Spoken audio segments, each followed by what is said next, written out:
Marcel, the Wood Butcher. I know it's been a while since I've done a video, but that's mainly because, winters here in New Jersey sometimes can be brutal. And my shop is my garage, and it ain't heated. But since the National Weather Service has announced that New Jersey has had the warmest February in history, of recorded history of the weather, I think it was like since 1890 or something like that, I've decided to make a video, and this one is directed to cutting boards. Okay? I know I had a video, oh my god, I guess about 3 years ago about cutting boards, but it was really basic. Okay? Here is a cutting board that I am currently working on, and here's the layout. I hope I'm working on the cell phone again, so please deal with me. But there's 1, 2, 3, 4, 5, 6, 7, 8, 9, 10, 11 pieces of wood. And what's going to end up happening is on the ends of it, there is going to be this here that holds it on. But of course it'll be cut to size once it goes through the process. Now, how do I get the pieces to match up together, to glue together finally without a seam? Well, what I do is I run them through the DeWalt 734 planer for the side thicknesses to make them fit together.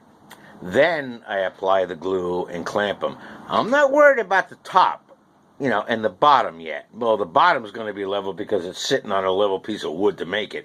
But then, once it's glued together, using, I prefer using Titebond 2 because it is food safe for non-direct food, which means cutting boards, bowls, and stuff like that.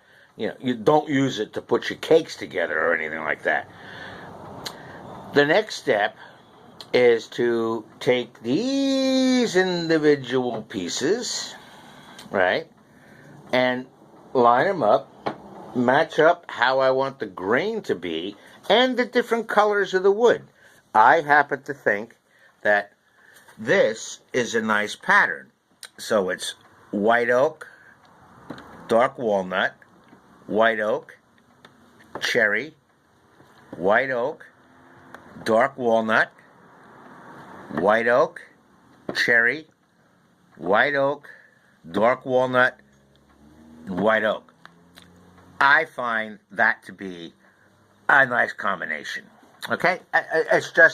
It's up to your preference. You can mix and match these whichever way you want. The key is to make sure that the pieces that you're putting together, like these pieces here and these here, match up perfectly so that when they're clamped and glued together, there's not a gap. The only way to do that, run them through the thickness planer or a hand planer if you're accurate enough with a hand planer. I suck at using hand planers for big stuff like this. That's why I use I rely on the DeWalt 734, right, planer, and I run them through. Okay, then we lay them out, glue them together. Take your pieces. You had the board lined up.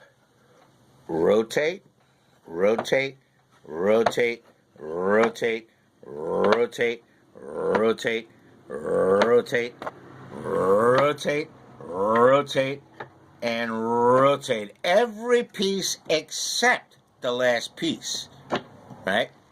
This now exposes your gluing surface.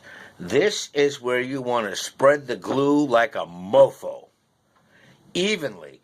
Use a brush. You can squirt the glue on there, but use a brush or a roller so that the glue is even on all the surfaces.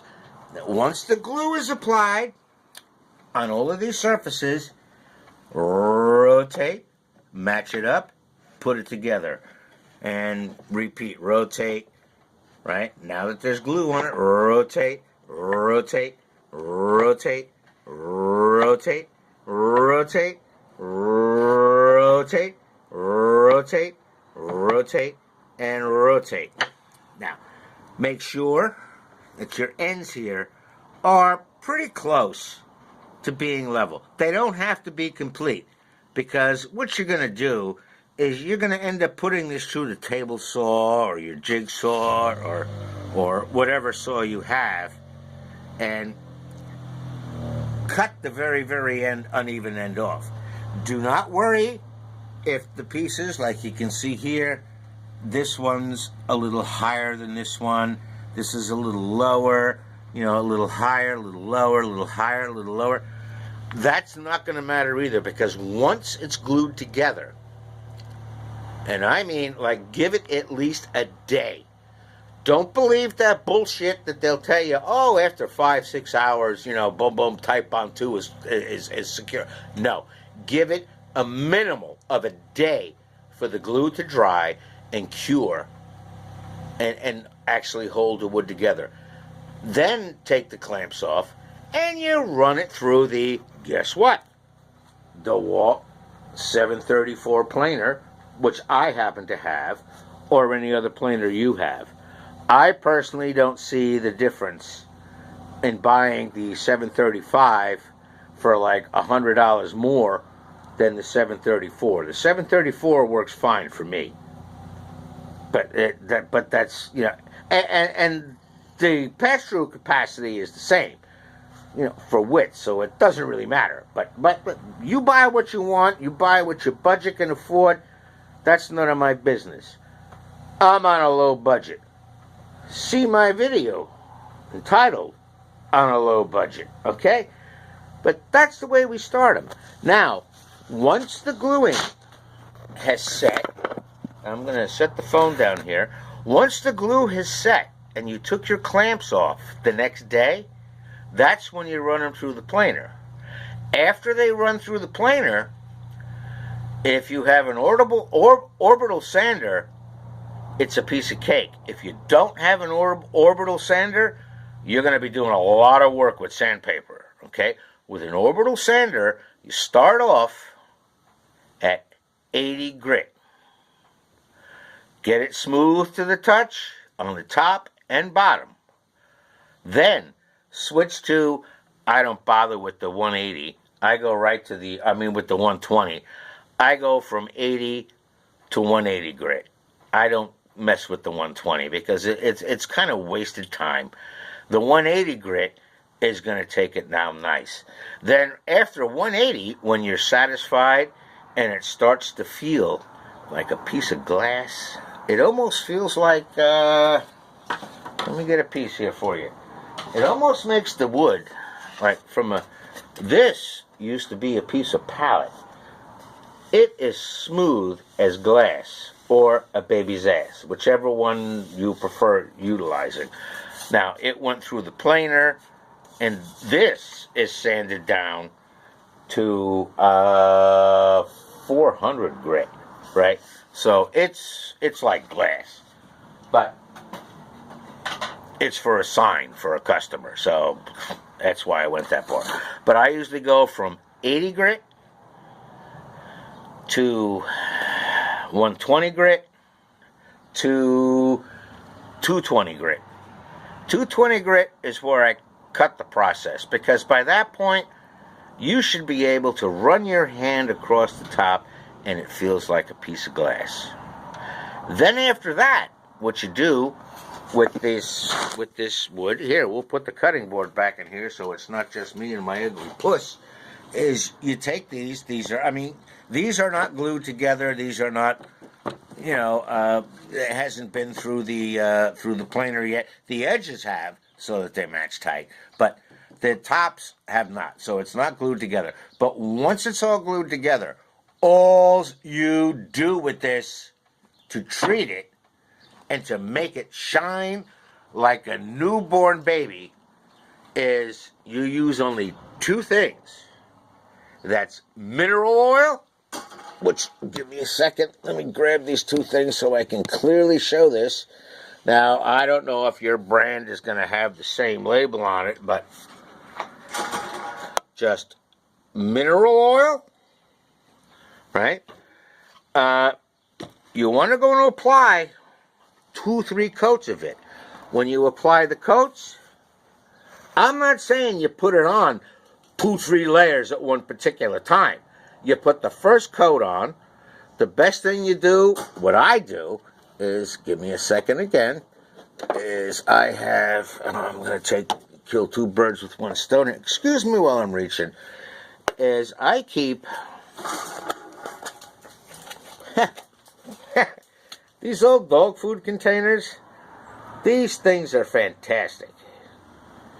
What I keep in there, and what's in there, is an old white athletic sock that has been washed and bleached and dried and all that bullshit, right?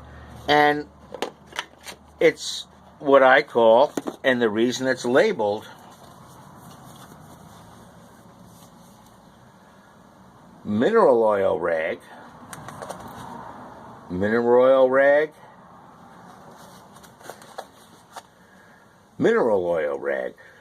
The reason I have it on 2 sides plus the top is no matter where I place this in my rotary thing that I keep stains and oils in, I know what it is.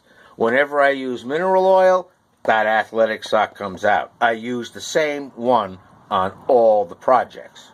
But it only has mineral oil in it. That's it. My Danish oil, teak oil, and the other oils, what I found is you buy the tin cans of them, but what I do with the tin cans of them is I choose to, I'm going to move the way if there's a light seems to be in the way, is I don't store them in the cans. Once the cans are open, air gets in there. Air is the enemy of stains and oils. So what I use is 1 pint mason jars. And what I do is I have, because there's 2 ways around this. Number 1, you can take the can of oil, bend the crap out of it to force the air out of it, or just use one of these and put on there what it is. On the top, on the bottom, they're inexpensive. You can get them in quarts, you can get them in pints. But I prefer to use these because we had a shitload of them left over from making jellies and jams. And I said, no, don't put them in the yard sale. I'll use them for stains and oils, okay? No, we're digressing, okay? But that's all you do. 2-3 coats of mineral oil on the wood. Once it's been planed, once it's been sanded, it's ready. It's ready. Mineral oil. Let the mineral oil soak in at least a day between coats. First coat on, let's say for instance Monday. Let it soak in. Apply the mineral oil heavily. Use the mineral oil sock or rag like I keep in this. Wipe off the excess. Let it dry overnight, at least overnight. Preferably for a full day. Then put the second coat on. But this time, don't just pour it on. Take the rag, dump a little bit on it, and just rub it in. Because what you're doing now, you've already penetrated for the most part. You're just making sure that the next 2 coats of mineral oil really soak into the wood. It takes about 3 days. Okay? Once that's done, you wiped off all the excess, everything else, right? What I want you to do is I want you to migrate to 400 grit sandpaper with an orbital sander or by hand. Either one, but 400 grit or higher. And resand the board. Clean it off good, right? Don't use mineral oil to clean it off again. use just a damp rag or just a rag. A lot of times you can use just a, one of those microcloth washcloths and stuff like that. Then I want you to apply something equivalent to this. Now, I'm not particularly promoting Clark's because I don't get paid by Clark's and I'm not sponsored by them. But I do find this to be an extremely, extremely value product and a fantastic product to finish your cutting board, your final finish on cutting boards with. Okay? It's a mixture of beeswax, carnauba wax, lemon oil, and orange oil. It has a great scent. What I do with it is you know those blue shop cloths that you get, right? Well, I always keep one of those inside the container, right? That's a 10-ounce container. This is about 2 years old, and I'm only about a quarter of the way through this from making like 20, 30 cutting boards. It doesn't take a lot, but use the same rag. I do that because the rag is permeated with the oil. You don't have to use one of the shop paper towels like I do. You can use a cloth, whatever, it doesn't matter. But keep it in the container. Let it pull in what it's absorbing. Once you apply the wax, again, take another clean cloth, wipe off the excess, and let me tell you something. You'll find as you're wiping off the excess and buffing across it, it's going to really, really make that board shine. One thing that is very, very, very important about wood cutting boards that you or any of your customers have to understand and know in the first place. When you have a handmade hardwood cutting board, you have to treat this thing depending on how often you wash it. Don't ever put them in the dishwasher. If you put them in the dishwasher, I'm going to come by your house and put a bullet through the window. Don't put them in the dishwasher. You wash them by hand. And don't soak them in the sink. You can, but you're going to find, because water gets, they're going to warp a little bit or whatever. So you don't want to do that. You wipe them down by hand, and at least, depending on how often you wash them down and this and that, you may find, I find, it's usually about once or twice a year. All I have to do is apply another coat of this stuff. I don't care what brand you use. I just don't want you to use bowling alley butcher's wax or something like that. This stuff here is very, very affordable on Amazon. Look at the plug I'm giving this company. I don't make a dime from them, but I don't care. I want to pass the good information on to you. But this stuff on Amazon is enough as a homeowner with a wood cutting board to keep your board for life. When it looks like it's dry, hit it with some Clark's. And that's it. Okay? When I finish this cutting board completely, I'm going to take you through actually gluing it up and stuff like that. But I had a friend, another NYMA alumni, Anthony T., that asked me, he does woodworking as a hobby and for fun, and he liked the cutting board I posted, so I decided to make this video to show how it is I make them. So for right now, this is Marcel, the wood butcher, saying, always remember, protect your eyes, protect your lungs, protect your ears, and don't forget about these guys. Semper Fi. Bye.